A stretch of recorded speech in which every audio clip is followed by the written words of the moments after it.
बिस्मिल्लाहिर्रहमानिर्रहीम। मोहतरम नाजरीन, अस्सलाम वालेकुम।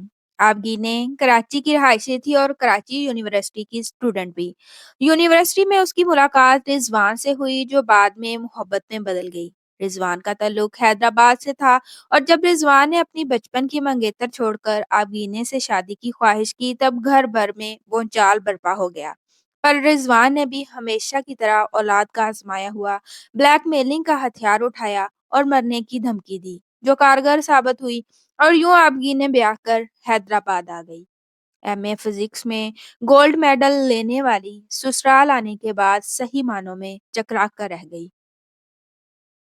क्योंकि भरे पूरे ससुराल में कोई भी उसे अपनाने को तैयार नहीं था। पर रिजवान की तरफ से सबको अपना बनाने का प्रेशर जरूर था। रिजवान के वालिद हयात नहीं थे, जबकि एक ही बहन थी जो कि ब्याही हुई थी। बाकी दो भाई छोटे थे, जिनमें से इमरान अखबार में रिपोर्टर, जबकि दूसरा वलीद कॉलेज का स्टूडेंट था। आबी की ननद नौरीन ज्यादातर मैके ही आई रहती थी और माँ को साथ साथ उसने भी जैसे कसम ही खा ली थी कि आबी को चैन का सांस नहीं लेने देना। रिजवान की संगत में जैसे तैसे जिंदगी गुजर रही थी कि तभी आबी उम्मीद से हो गई और साल बाद ही एक फूल सी महरमा को जन्म दिया। वो बच्ची थी, ऐसी बिल्कुल किसी गुलाबी गुड़िया की तरह, जिसे देखते ही आबी के बाबा ने उसे महरमा का नाम दे दिया, जो रिजवान को भी बेहद पसंद आया था। आबी के ससुराल वाले इस बात पे कुछ खास खुश नहीं थे। महमा ज्यादातर अपनी दादी के पास ही होती थी। आबी को बेवजह उसे उठाने की इजाजत नहीं थी। बकौल सकीना बेगम, अगर बच्ची को गोद की आदत पड़ गई तो काम कौन करेगा। फिर भी वो वहीं बैठकर करवाती। दूर ही दूर से अपनी फूल सी महरमा को देखते आबी अपनी ममता की प्यास बुझा लेती। पर रात में जब आबी को सुलाने के लिए मुकम्मल तौर पर मेहरमा दी जाती, तो वह घंटों अपने थकन से चूर बदन को मेहर के लिए जगाए रखती। कभी उसके पैरों को चूमती तो कभी हाथों को लबों से लगाए अपनी ममता को सैराब कर लेती। रिजवान उन माँ बेटी को देखते हंस देता और कहता, आबी, जब तुम रात रात भर मेहरमा को लिए बैठी रहती हो तो लगता है कि जैसे पता नहीं कितने अरसे बाद मिल रही हो। तभी आप भी रिज़वान को देखते सर झटक देती कि अब इसे क्या बताए कि अपनी ही बेटी को गोद में भरने के लिए रात का इंतज़ार करना पड़ता है।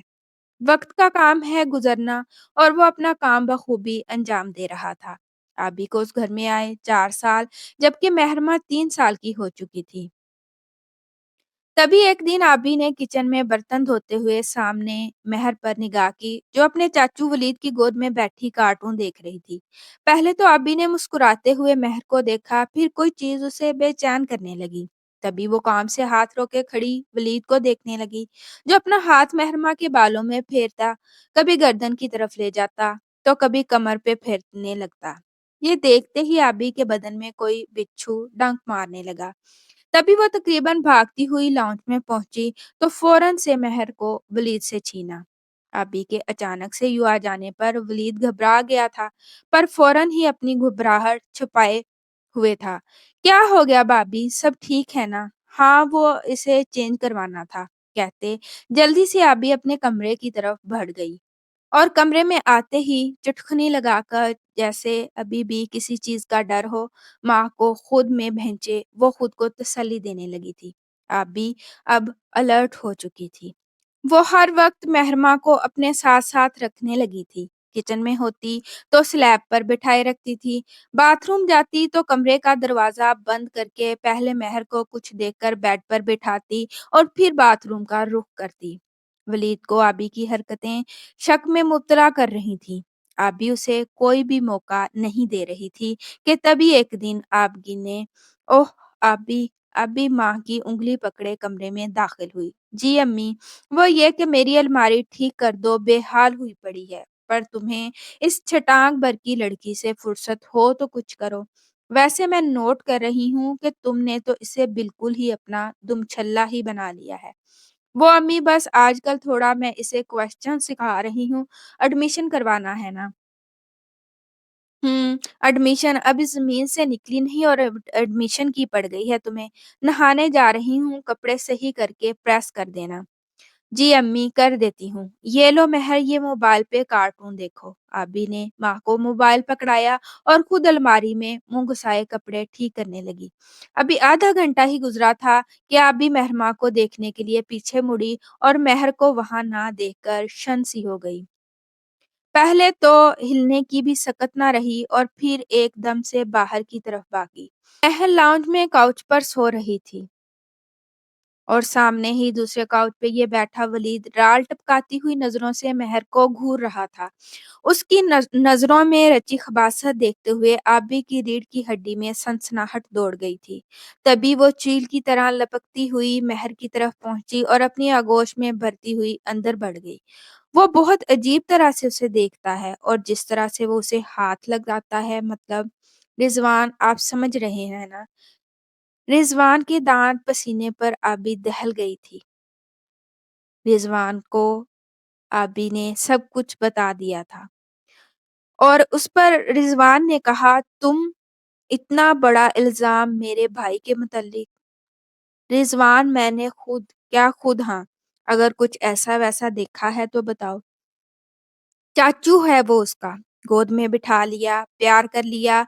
हद है, इतनी पढ़ी लिखी होकर ऐसी सोच रखती हो। पढ़ी लिखी हूँ तभी शऊर रखती हूँ। जो गुलाज़त तुम्हारे भाई की नज़रों में मेरी बच्ची के लिए है ना, वो मेरी रातों की नींद और दिन का सुकून खाक कर गई है। आप भी अपने बाल पकड़ते गुस्से से बोल रही थी। फिर एकदम से नरम पड़ती रिजवान की तरफ बढ़ी। रिजवान, इससे पहले कि कुछ बहुत बुरा और गलत हो, प्लीज हम अलग हो जाते हैं। अलग होने की बात पर रिजवान का माथा ठनका था। बेशक अम्मी भी हमारे साथ रह लें, पर प्लीज मेरी बच्ची को बचा लो। ओह, तो सीधा सीधा क्यों नहीं कहती कि तुम अलग रहना चाहती हो? इतना बड़ा इल्जाम मेरे भाई पे इसलिए लगा रही थी तुम? रिजवान, आप ऐसा सोच भी कैसे सकते हैं? 4 साल में मैंने आपकी फैमिली जैसे-तैसे जिस तरह करके गुज़ारा कर लिया, वो सब आपके सामने है। मैंने कभी ऐसा नहीं कहा, पर अब मेरी बच्ची की ज़िंदगी का सवाल है। प्लीज़ रिज़वान, आज तक मैंने आपकी मानी है, आज आप मेरी मान लें, हमारी बेटी के लिए। आबी ने इसलिए आँसुओं से भरी आँखों से रिज़वान की तरफ देखते इल्तिजा की। ओके, कुछ करता हूँ। रिज़वान के ये अल्फ़ाज़ आबी के लिए ज़िंदगी की नवीद साबित हुए थे। भाभी, हाँ कहो। नौरीन, आबी ने हाथ पूछते हुए नौरीन की तरफ देखा। वो मेरे देवर की परसों बारात है, तो अपना कुछ ज़ेवर मुझे पहनने के लिए दे दें। नौरीन, जिसने आज तक आबी से सीधे मुँह बात नहीं की थी, अब सामने खड़ी इल्तिजा कर रही थी। हाँ, ज़रूर, पर वो तो सब बैंक में है, आपको पता है आजकल के हालात। तो हाँ, चलो अभी ले आते हैं, बैंक भी अभी खुला होगा। पर नौरीन, महर सो रही है, ऐसे कच्ची नींद से उठकर तंग करेगी। हाँ, तो अम्मा है ना, वो देख लेंगी। आप भी किसी तौर पर महर को अकेले छोड़कर नहीं जाना चाहती थी। अच्छा, फिर मैं उसे उठा लेती हूँ ना। इतनी पटाखा है, वो नींद खराब हो तो उसका तो बाजा ही बंद नहीं होता। नौरीन ने कानों को हाथ लगाते हुए कहा। पर नौरीन, ऐसे कैसे छोड़ जाऊं? अच्छा चलो, कल रिजवान से मंगवा दूंगी। आबी ने एक और तजवीज पेश की। कल तो हफ्ता है, बैंक बंद होगा और अगर नहीं देना तो साफ-साफ कहो, बहाने क्यों बना रही हो? नहीं नौरीन, बस रहने दो, अपने पास रखो, मुझे नहीं चाहिए। गज़ब खुदा का, पहली बार कुछ माँगा है और तुम हो नौरीन, हाथ हिलाते बोलती हो, आगे बढ़ रही थी। अच्छा रुको, नौरीन ठीक है, चलो मैं महर को अम्मी के कमरे में लिटा देती हूँ। आप भी नौरीन के साथ बैंक आ गई थी, पर पता नहीं क्यों दिल इतनी तेज़ी से धड़क रहा था। बार-बार एसी में बैठे हुए ठंडे पसीने आ रहे थे और अपना लॉकर खोलते हुए 2 दफ़ा तो चाबियाँ ही हाथ से छूट गई थीं। नौरीन आबी को देखते हैरान हो रही थी कि इस औरत को अपना ज़ेवर कितना प्यारा है कि किसी को देते हुए ये हालत हो रही है। आबी घर पहुँचते ही अपनी सास के कमरे की तरफ भागी। मेहरमा, मेहरमा, आबी ने आवाज़ देते हुए जैसे एंटर हुई, बेड बिल्कुल खाली था। अम्मी, मेहरमा कहाँ है? अभी तो यहीं सो रही थी, शायद जाग गई हो और तुम्हें देखते कमरे से बाहर निकली हो। अपनी सास की बात मुकम्मल होते ही आबी बाहर की जानिब दौड़ी, पर घर क्या पूरी गली छान डाली, मेहरमा का नामो निशान नहीं मिला। नौरीन, उसका शौहर और रिजवान से छोटा इमरान पिछले आधे घंटे से महर को ढूंढ रहे थे। उसके पैर से गिरे शूज के अलावा कुछ नहीं ढूंढ पाए थे वो। आप भी तो मानो बिल्कुल चुप होकर एक कोने में बिना हरकत किए बैठी थी। उसे देखकर किसी मुजस्मे का गुमान होता था। तभी रिजवान बौखलाया हुआ पहुंचा। रिजवान को देखते ही आप भी झपट पड़ी उस पर। मैंने कहा था ना, तुमसे मेरी बच्ची महफूज नहीं है यहाँ। आबी ने जारो को तार रोते हुए कहा। कहा था ना बचा लो अपने भाई से, पर नहीं, तुम्हें भरोसा था अपने खून पर। आप भी रिजवान का गिरेबान से पकड़ते हुए उसे झिंझोड़ रही थी। मुझे मेरी बेटी चाहिए रिजवान। अगर वो ना मिली तो मैं तुम समेत इस घर को आग लगा दूंगी। रिजवान, ये क्या बकवास कर रही हो? तुम्हारी बीवी क्या इल्जाम लगा रही है मेरे बच्चे पर? इल्जाम नहीं लगा रही, बिल्कुल सच कह रही हूँ। और अगर झूठ बोल रही हूँ तो कहाँ है आपका बेटा? बुलाएं उसे। बुलाएं ना। वो तो महर के उठने से आधा घंटा पहले आया था। बोल रहा था कि अपने दोस्तों के साथ कराची जा रहा है। और तब तो महर सो रही थी मेरे कमरे में। एक बार फिर वलीद सबकी नजरों में सुरखरू हो गया था। रिजवान, अब वलीद को फोन मिलाए। मेरा दिल कह रहा है कि वो उसके पास है। प्लीज रिजवान। आबी को बिलकता देखकर वलीद को कॉल मलाई गई। उसका तो नंबर ही बंद है। देखा, वही ले गया है मेरी बच्ची को। हाय मेरी बच्ची महर। नंबर बंद आ रहा था। रिजवान देख देख कर उसे चुप करवा रहा था। उसकी बच्ची लापता है। आप भी अब बस करो, हम ढूंढ रहे हैं, हम ढूंढ लेंगे उसे। राशिद भाई, चलें, पुलिस स्टेशन चलते हैं। हाँ जाएं और उन्हें कहें कि वलीद को ढूंढें। आबी ने चिल्लाते हुए फिर से वलीद का नाम लिया। अब की बार रिजवान गुस्से से आबी की जानिब बढ़ा और बाजू से दबोचता साइड पर ले आया। तुम अपनी बकवास बंद करो, अब एक लफ्ज और निकाला। वो मेरा भाई है, मेरा खून है, जिस पर तुम इतनी बड़ी तोहमत लगा रही हो। रिजवान, महर भी तो आपका खून है, औलाद है आपकी। हाँ, औलाद है मेरी, और मैं ढूंढ लूंगा उसे। रिजवान, आप मेरी बात माने और वलीद को ढूंढें। मुझे पूरा यकीन है, बस आप भी बहुत हुआ, अब एक लफ्ज भी ना निकालना, नहीं तो खड़े खड़े तलाक दे दूंगा तुम्हें, समझी? वलीद को गए 2 दिन हो गए थे और बकौल सब घर वालों को वो घूमने फिरने गया था। और ऐसा गया था कि किसी से कोई कांटेक्ट ही नहीं था। महरमा को गुमे 2 दिन हो गए थे और साथ ही अभी की हालत बहुत खराब हो गई थी। उसे गशी के दौरे पड़ने लगे थे। अभी के अम्मी अब्बू भी इधर ही आ गए थे। रिजवान, जी अंकल। बच्चे, मैं एक बात करना चाहता हूँ, अगर तुम बुरा ना मानो तो। जी अंकल, कहिए। बेटे, अगर आप भी इतनी श्योर है तो यकीनन उसने ऐसा कुछ देखा होगा, वरना इतनी बड़ी बात कोई इतनी आसानी से नहीं कह सकता। वो माँ है उसकी, तुम एक बार उसको सुनो तो सही। और ये भी देखो कि वो तब से घर नहीं आया और नंबर भी बंद है उसका।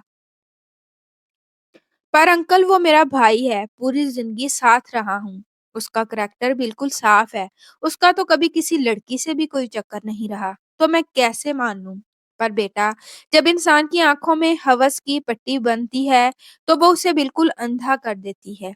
अभी उनकी बात मुकम्मल भी नहीं हुई थी कि इमरान अंदर दाखिल हुआ। भाई, हाँ इमरान, कुछ पता चला? भाई, वो मेरा एक दोस्त मिला है जिसका कहना है कि उसने वलीद को लास्ट टाइम कहीं बौखलाए हुए जाते देखा था। और क्या? और वो कह रहा था कि महरमा भी उसकी गोद में थी। क्या? अब रिजवान के सही मानों में 14 तबक रोशन हुए थे।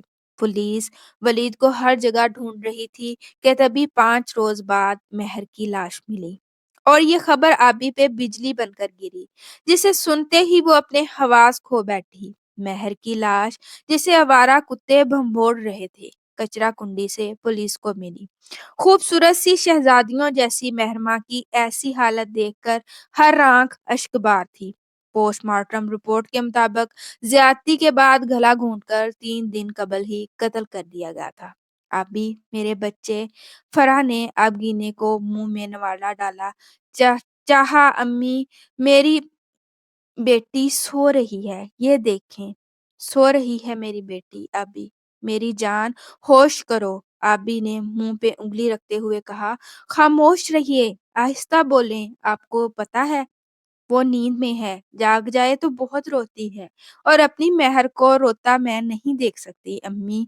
आबी ने मेहर की गुड़िया सीने से लगाई, कहा, "मेरी गुड़िया।" आबी ने गोद में उठाई गुड़िया को बहुत प्यार किया।